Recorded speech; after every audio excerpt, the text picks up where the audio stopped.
Friends, welcome to success month. और इस video में जो हम लोग आज डिस्कस कर रहे हैं वो बस टीजीटी पीजीटी में जो इंटरव्यू होने वाला है उसके बारे में कुछ महत्वपूर्ण सुझाव और कुछ इम्पोर्टेंट टॉपिक के बारे में डिस्कस करेंगे, जो कि जब आप इंटरव्यू देने जाते हैं तो उस दौरान वो अक्सर पूछे जाते हैं। वही कुछ फेवरेट क्वेश्चंस होते हैं जो इंटरव्यू में जो कमेटी बैठती है तो अधिकांश वो पूछ लिए जाते हैं। तो सबसे पहले थोड़ा से कुछ 2-4 सुझाव हैं। तो फ्रेंड्स, सबसे पहले मैं यही कहूँगी कि आप लोग इस वीडियो को पूरा सुनिएगा और देखिए पूरा जब वीडियो आप लोग देख लेंगे तो काफ़ी कॉन्फिडेंट हो जाएँगे। देखिए, जब आप लोग इंटरव्यू के लिए जाते हैं, सबसे पहले ये जान लेते हैं कि इंटरव्यू कहाँ होता है।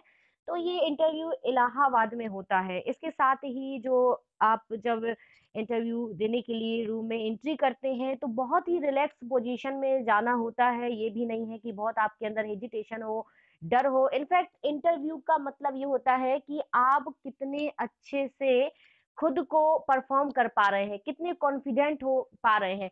इंटरव्यू का मतलब ये नहीं होता है कि आप में कितना टैलेंट है वो आप वहां पर दिखा दें। भले ही आपको पूरा ग्रामर आता हो, पूरा लिटरेचर आता हो, लेकिन अगर आप इंटरव्यूअर के सामने इंटरव्यू देते समय आप कॉन्फिडेंट नहीं हैं, तो फिर कोई मतलब नहीं होता है कि आपके अंदर कितना टैलेंट आ रहा है। क्योंकि जो उनको दिखेगा, जो कमिटी को दिखेगा, जो बोर्ड को दिखेगा, वही आप लोगों के लिए बेनिफिशियल होगा। तो देखिए, जब आपसे इंटरव्यू पूछा जाता है, तो ये ज़रूरी नहीं है कि आप इंग्लिश का इंटरव्यू देने जा रहे हैं, तो आप इंग्लिश में ही बोलें, ऐसा कुछ भी नहीं। हाँ, प्रायोरिटी होती है, प्राथमिकता दी जाती है कि आप इंग्लिश सब्जेक्ट का हो या किसी अदर सब्जेक्ट का भी हो, अगर आप इंटरव्यू दे रहे हैं, तो इंग्लिश को ज़्यादा प्राथमिकता देते हैं। और लेकिन इससे भी कहीं ज़्यादा ये होता है कि आप उसी लैंग्वेज में खुद को एक्सप्रेस करें, खुद को आप बताएँ, अपने बारे में बताने की कोशिश करें, जिस लैंग्वेज में आप कंफर्टेबल हो। कम्युनिकेशन जिसमें आपका अच्छा हो और सामने जो बोर्ड बैठता है, उसको आप किस लैंग्वेज में खुद को बहुत अच्छे से समझा पा रहे हैं। तो इंट्रोडक्शन जब आप दें, तो ये ज़रूरी नहीं है कि आप इंग्लिश में ही दे दें। आप अपने हर एक फैक्ट को कितने बेहतर तरीके से समझा पा रहे हैं, तो आप हिंदी का भी यूज़ कर सकते हैं बीच-बीच में। इंग्लिश वर्ड्स का भी यूज़ कर सकते हैं। इसके साथ ही जो देखिए नेक्स्ट हम लोग बात करते हैं, तो जो भी इंटरव्यू में क्वेश्चन पूछे जाते हैं, तो ये नहीं है कि अगर आपको आ नहीं रहे हैं तो आप इधर देखें, उधर देखें, ऐसा कुछ भी नहीं है। आप एकदम स्ट्रेट फॉरवर्ड कह सकते हैं कि सर मुझे सॉरी सर, नहीं आता है। और जो भी आंसर दें, एकदम ऐसे आंसर देने होते हैं, इस तरह से आंसर मत दीजिएगा कि जो सामने बोर्ड बैठा हुआ है वो बहुत ज़्यादा टैलेंटेड है।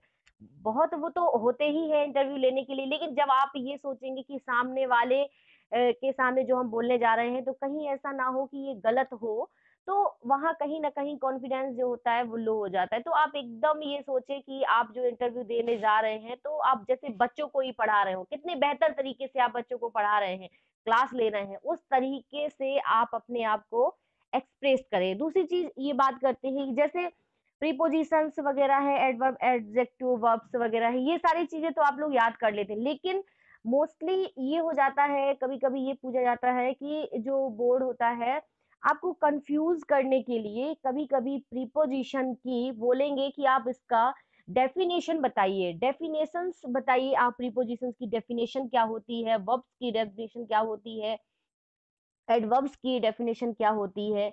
और तो जो आइदर और, नाइदर नॉर, मतलब ये ईच, आइदर, नाइदर, नन, ये सारी चीजें हैं। इनके साथ कौन कौन से प्लूरल वर्ब्स यूज होते हैं या सिंगुलर वर्ब्स यूज होते हैं, क्योंकि ये थोड़ा सा कंफ्यूजिंग होते हैं, कंफ्यूज करने वाले होते हैं। और जैसे हम लोग बात करते हैं कंजक्शन की, कंजक्शन वो लोग एक दो सेंटेंस आपको बोल देंगे और फिर वो आपसे पूछेंगे कि बताइए ये सेंटेंस राइट है या रॉन्ग है। तो आपको इतना तो अब जब आपको एकदम कंप्लीटली याद होगा, समझ होगी इस चीज़ की, तो आपको नोट करने की ज़रूरत ही नहीं पड़ेगी। वो आपसे कोई भी रॉन्ग सेंटेंस बोलेंगे और आप उसका इमीडिएटली आप उसका राइट आंसर दे देंगे। इसके साथ सिंगुलर, प्लूरल किस वर्ब के साथ किस में क्या यूज़ होता है, सिंगुलर वर्ब यूज़ होती है नाउन्स के साथ, किस नाउन्स के, किस प्रोनाउंस के।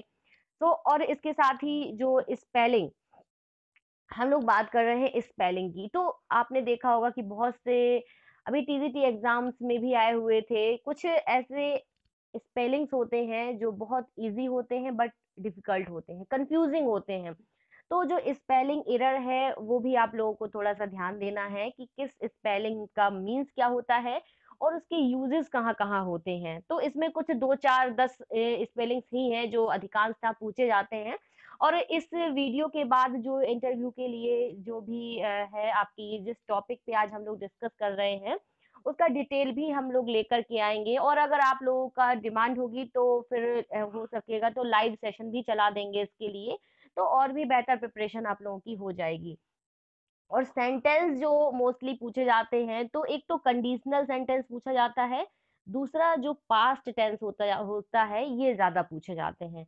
इसके बाद जब हम जो लिटरेचर की बात करते हैं, तो ये टीजीटी के लिए बोल रही हूँ कि ये जो लिटरेचर वाला पार्ट है, देखिए टीजीटी में आपका शेक्सपियर, वर्ड्सवर्थ, मिल्टन, गोल्सवर्दी, ये तो आपके इनमें से बहुत ज़्यादा नहीं, लेकिन इनका जो बॉर्न है, इनका डेथ है, इनका बर्थ प्लेस है और इनके पेरेंट्स हैं, इनका एजुकेशन है, इनकी क्या उपाधियाँ हैं, ये सारी चीज़ें इनके सन हो गए और ये कुछ चीज़ें ऐसी होती हैं जो इम्पोर्टेंट होती हैं। तो आप लोगों ने ये कन्फर्म याद रखना है।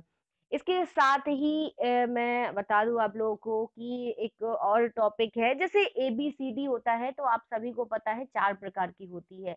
तो किस फॉर्म में कौन-सा वर्ड बनता है? जैसे जो एबीसीडी होती है तो किस प्रकार से कौन-सा वर्ड यूज़ होते हैं, किस प्रकार से कौन से वर्ड बनाए जाते हैं, तो ये भी आप लोगों ने ध्यान रखना है। तो ये भी थोड़ा-सा सीखिएगा, बनाइएगा कि किस प्रकार के वर्ड यूज़ हुआ करते हैं।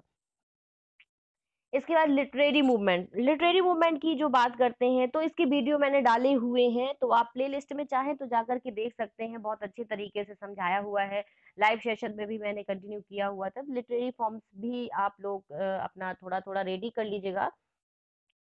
और जो पीजीटी के लिए है, वो थोड़ा-सा और हो जाता है कि आपको चौसर है और भी कुछ पोएट ऐसे हैं जो पीजीटी के सिलेबस में हैं, इलियट हैं, तो ये सारे देखिएगा और एक बात और मैं कह दूँ आपसे कि बुक रीडिंग भी करवाई जाती है। आपको एक बुक दी जाएगी और बुक में रीडिंग करवाई जाएगी कि जब आप बच्चों को पढ़ाएँगे तो किस तरह से पढ़ाएँगे और बोर्ड में लिखवाया भी जा सकता है आपसे।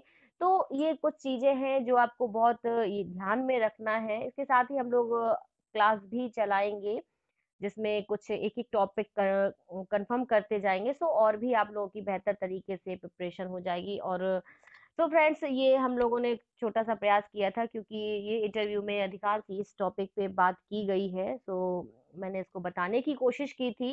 इसी के साथ ही आपका सक्सेस मंत्र, आपकी सफलता की बहुत-बहुत आपको शुभकामनाएँ देता है और बने रहिए आपके अपने चैनल सक्सेस मंत्र के साथ।